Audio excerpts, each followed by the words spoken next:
Cheers! Welcome to another episode of Dope or Nope with Hope.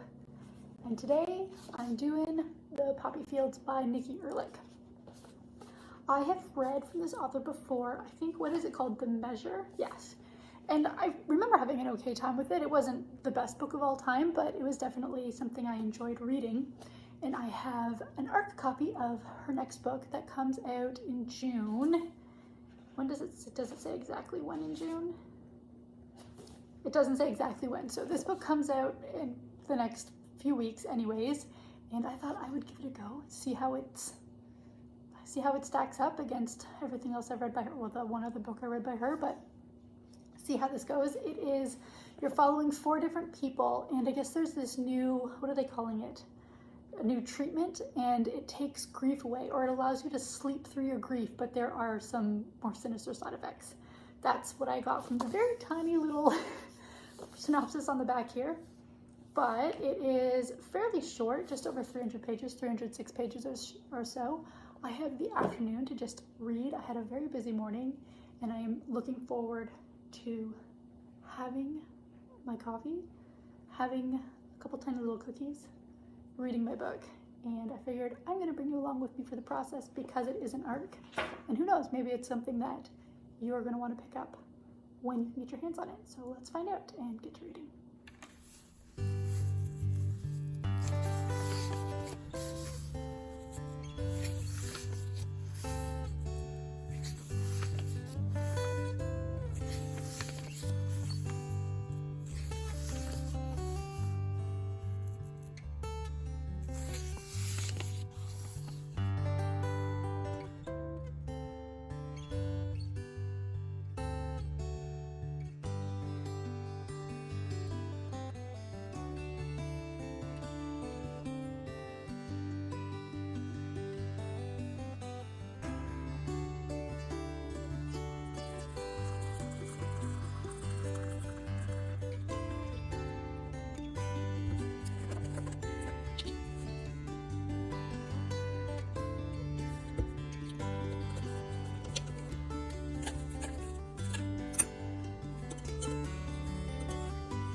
I have finished The Poppy Fields by Nikki Erlick, and if I'm thinking about the dope to nope scale, this is kind of an interesting one because I ultimately enjoyed the book, but I feel like it wasn't at all what I expected the book to be.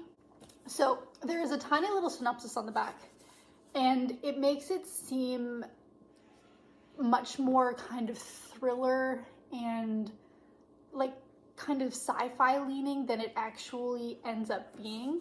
It's not until you get into the big synopsis where you can see where the actual premise of the book comes to play. And that's on me for not having read the larger synopsis. But even still, the way that synopsis is presented, I think is a little misleading because, well, yes, it is about this treatment, the Poppy Fields. It is much more about the journey of these characters deciding whether or not to go through with this process or what their connection to this treatment center is. And that's really the bulk of the book. And I think that why for me, it leads me being kind of a little disappointed just because it really wasn't the book I was expecting it to be, but also knowing that I did in fact enjoy reading the book. In this book, you're following several different characters. You're following, I think, 5 altogether, and they're all connected to this treatment center in different ways. They're all kind of connected to each other in different ways, although it is definitely a found family type thing, but it's not even, I don't even know if by the end, is it family? I guess so. It's kind of this group of people that don't know each other and then ultimately come together and create these bonds and then try to figure out what the poppy fields is going to be in their lives together. And the way they come together is kind of interesting. But it really is more about the journey of this. And then also, in the synopsis, it says, are they willing to accept the shadowy side effect? You find out what that side effect is very early on in the book. So there's no kind of build-up or cliffhanger around what the shadowy side effect is. It's very obvious from the beginning of the book what happens to these people that go through the treatment center. You are also, through this book, let me see if I can find one, there are little bits of like FAQs about what the treatment center is, or you see little interviews of how to be accepted into the treatment center, or newspaper articles from people who are speculating or have been part of the treatment center. So there's a little bit of mixed media in it, and I do think the pacing and the writing of the book was done really well. I found it very readable, and I found that the story moved at a decent pace. It is done over, like the bulk of the story is done over a couple of days, but there are obviously a lot of kind of flashbacks and that sort of thing as people recount where they are and why they are in the process of getting to this treatment center. Ultimately, I think if you are looking for a sci-fi thriller book, this is not going to be it for you. But if you're looking for kind of something that's a little, like the tiniest little bit of speculative, tiniest little bit of sci-fi, but more, it's really about the characters. This is a very character-driven book. Then I think you would have a good time. If you liked The Measure, I think The Measure had a bit more suspense. I enjoyed both books, and I don't even remember everything about The Measure. Like I said, I know that I enjoyed reading it, but I don't remember having any visceral reaction or anything to it. And it's the same with this one. I enjoyed reading it, but I'm not having, like an emotion. There's no emotional attachment to me in this book. I think that the question about dealing with grief and how to get through that is really interesting, because it comes in so many, there is no one size fits all when it comes to grief. And so I think the idea that there's this one treatment that could maybe help out is really interesting. I think the discussion around what people consider worth grieving over and how other people are like, that's not something you should be sad about. Like, there's all these different questions about it, and I found that to be very interesting. And I think that there is definitely a conversation that you could be had here. I think you could probably make a pretty good book club book out of this. I think there's some great discussion points. I just think for me, there might be a little bit of marketing strategy happening to connect to the people who read The Measure, and I think that some people are going to walk away a little disappointed because, like I said, I don't necessarily believe like the synopsis and the actual book line up, even though the book ended up being a decent time and I had an okay time reading it. Okay makes it sound like passable. I had a good time reading this. It was a good book. It just wasn't, like I said, what I was expecting.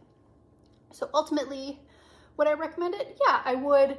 But I would recommend it. Make sure you read the entire full synopsis and understand that it is not going to be the fast-paced thriller book that I think maybe I was kind of more leaning in that direction in terms of what the book was going to be. But ultimately, yeah, if you want something, like I said, it's something that I think would be really good.